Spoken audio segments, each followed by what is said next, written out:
गुरु प्यारी सात संगत जी, सभी को प्यार भरी राधा स्वामी जी। संगत जी, आज जो मैं आपको साखी सुनाने जा रहा हूँ वह एक बीवी की साखी है जिसका भजन सिमरन काफी अच्छा था और वह मालिक पर बहुत विश्वास करती थी, लेकिन उनके घर की आर्थिक स्थिति बहुत खराब थी।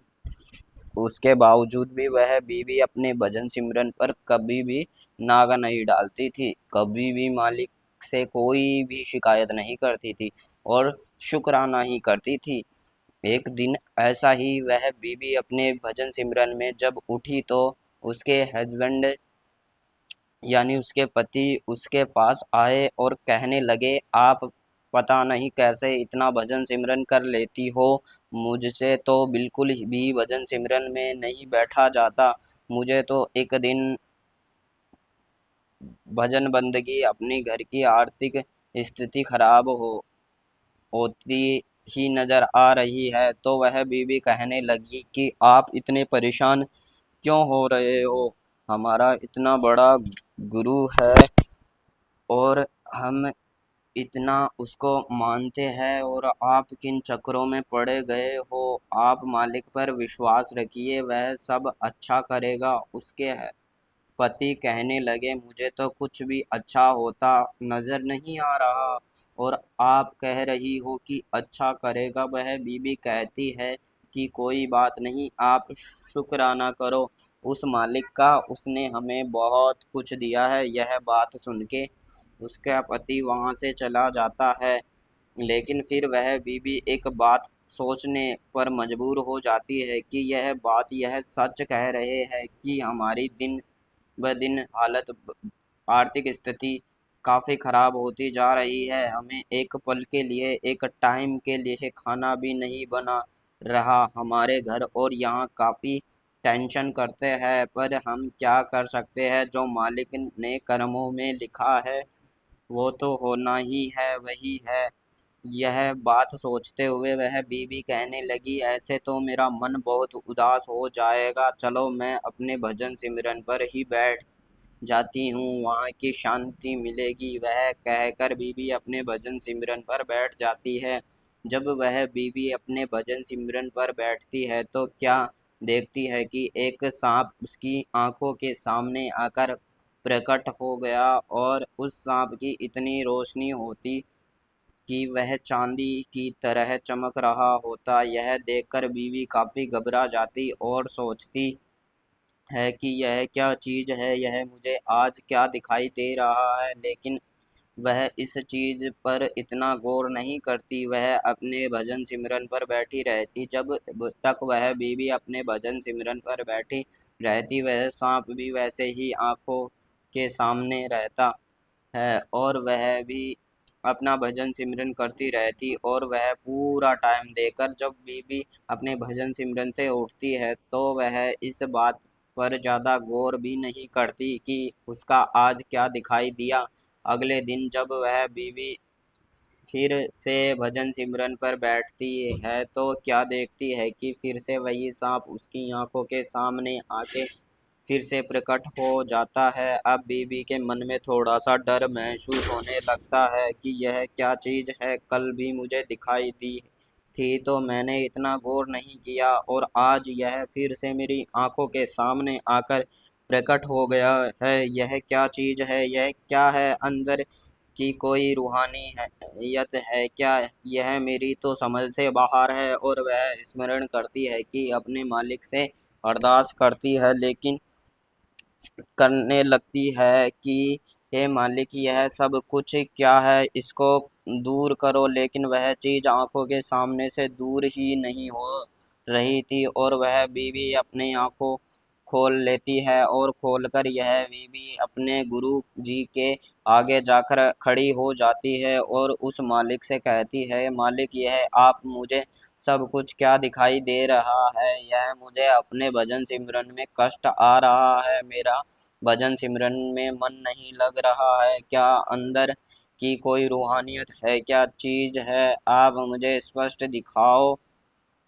मुझे आप ही इस चीज़ से छुटकारा दे सकते हो, आप ही मुझे बता सकते हो, आप ही मेरे मालिक मेरे पे कृपा करो। यह बात कहकर बीबी वहां से आ जाती है और ऐसे ही जब वह बीबी अगले दिन अपने भजन सिमरन पर फिर से बैठती है तो क्या देखती है कि फिर से वही सांप उसकी आंखों के सामने आकर प्रकट हो जाता है। जब तीसरे दिन वह प्रकट होता है तो बीवी इस बार काफी परेशान हो जाती है, बहुत ज्यादा घबरा जाती है और मालिक से फिर से अरदास करती है कि हे मालिक, आप इस निपटारा पर करो, ही कुछ कर सकते हो। मुझे बताओ यह क्या रुकावट है मेरे भजन सिमरन में, ऐसी कौन सी मुश्किल आ रही है जो मेरे भजन सिमरन करने का तरीका सही नहीं है। आप मुझे बताओ मुझे कहाँ गलती हुई है। यह बातें कि अभी वह अपने मालिक से करती होती है कि वह सांप एक देवी का रूप प्रकट कर लेता है और वह देवी के रूप को धारण कर लेता है। यह चीज देखकर ते ही वह बीवी और घबरा जाती है कि यह क्या हो गया है। अभी तो यह सांप था और यह अभी एक देवी का रूप प्रकट हो गया है। क्या चीज है, पर यह मुझे क्यों दिखाई दे रही है, मुझे इतना क्यों परेशान कर रही है, मैंने क्या बिगाड़ा है, मुझसे ऐसी कौन सी गलती हो गई है। हे मालिक, मेरे पर दया करो। यह बातें कहते हुए वह बीवी अपने भजन सिमरन को बिल्कुल भी नहीं छोड़ती है, भजन सिमरन पर ध्यान रखती है और अपने नाम पर ही बैठी रहती है। लेकिन वह देवी उसकी आंखों के सामने वैसे ही प्रकट हो रहती है और वह देवी कहने लगती है कि मुझे आपसे कोई बात करनी है। तो वह बीवी कहती है, बताओ आपको मुझसे क्या बात करनी है। तो वह देवी कहती है कि मेरे पास बहुत कुछ तुम्हें देने के लिए है, मेरे पास धन दौलत ऐशो इशरत सब कुछ है, अगर तुम चाहे तो बताओ। वह बीवी कहती है कि मुझे कुछ भी नहीं चाहिए, लेकिन वह देवी कहती है नहीं, मैं तुम्हें देना चाहती हूँ तो, लेकिन उसके बदले में मुझे भी तुमसे कुछ ना कुछ तो चाहिए। वह बीवी कहती है मेरे पास क्या है तुम्हें देने के लिए, मेरे पास तो ऐसा कुछ भी नहीं है जो मैं तुम्हें दे दूँ, मेरे पास ऐसा कुछ भी नहीं है। वह देवी कहने लगती है कि आपके पास ही सारा कुछ है देने के लिए, आप कह रही हो कि मेरे पास कुछ भी नहीं है, आपको आपके मुझे अपना भजन सिमरन दे दीजिए और मैं तुम्हें धन दौलत दे दूंगी। यह बातें सुनकर वह बीवी काफी घबरा जाती है और डर जाती है और अपना भजन सिमरन स्टार्ट कर देती है और अपने मालिक से अरदास करती है कि मालिक, यह मुझे क्या दिखाई दे रहा है, मुझे आप चाहिए, मुझे कुछ नहीं चाहिए, मेरा भजन सिमरन मेरे मालिक बिल्कुल ना टूटे, मेरे सामने आओ खुद मालिक, आप प्रकट हो, ये मुझे क्या दिखाई दे रहा है। ऐसे ही वह अपने बीवी अपनी भजन सिमरन पर रुकावट नहीं आने देती और अपना भजन सिमरन स्टार्ट करती रहती। जैसे ही वह अपने भजन सिमरन और करती, वह देवी आलोपी है, क्योंकि उससे से वह चीज बर्दाश्त नहीं हो पाती है। जब वह अलप हो जाती है तो बीवी तब भी अपने भजन सिमरन पर बैठी रहती है और जब उसका टाइम पूरा होता है बीवी का भजन सिमरन से, तभी वहां से उठती है। जब वह भजन सिमरन से उठती है तो बीवी ले वो काफ़ी परेशान होती है और काफ़ी घबराई हुई होती है।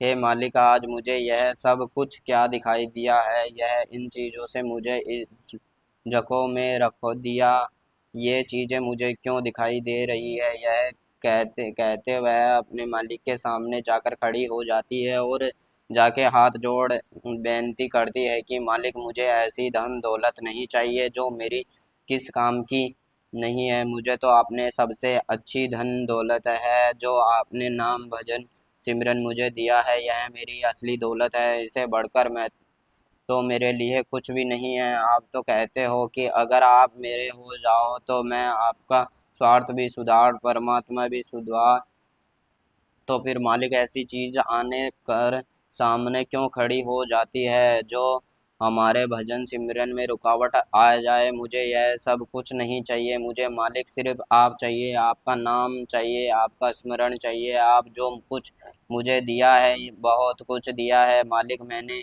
तो कभी आपसे कोई शिकायत भी नहीं की है, तो फिर यह चीज़ें मुझे क्यों परेशान करती है। मुझे ऐसी धन दौलत नहीं चाहिए। यह कहकर वह बीवी मालिक के आगे रोने लगती है और वगैरह में आ जाती है और मालिक से यही कहती है, मालिक अब अगर मैं नाम पर बैठूं तो मुझे ये चीज़ें दिखाई ना दे, बस आप ही मुझे दिखाई दो। और यह बीवी वहाँ से चल जाती है। अगले दिन जब वह बीवी अपने भजन सिमरन पर बैठती है तो उसी सारी रूहानी मंडल खुल जाती है और उसे उसका जो भजन सिमरन है वही काफ़ी अच्छा चलने लगता है। दिन ब दिन बदल उसका भजन सिमरन तरक्की होने लगती है और यह बीवी का भजन सिमरन पहले से ही दुगना हो जाता है और मालिक पर उससे काफ़ी विश्वास होने लगता है और उसके दिन बदन दिन भी अपने आप ही मालिक बदलने लगता है और उसका स्वार्थ भी सुधर गया है। वह बीवी और परमात्मा भी सुधर गया है और आज भी वह बीवी अपने नाम भजन सिमरन है और सब कुछ उसको मालिक ने दे दिया है। किस चीज़ की कमी नहीं है। इस घटना को सुनाने का मेरा सिर्फ इतना ही मकसद है कि मालिक अगर हमें सब कुछ दे सकता है, उसे घर में सब कुछ है, पर हमें पता नहीं चलता उसके।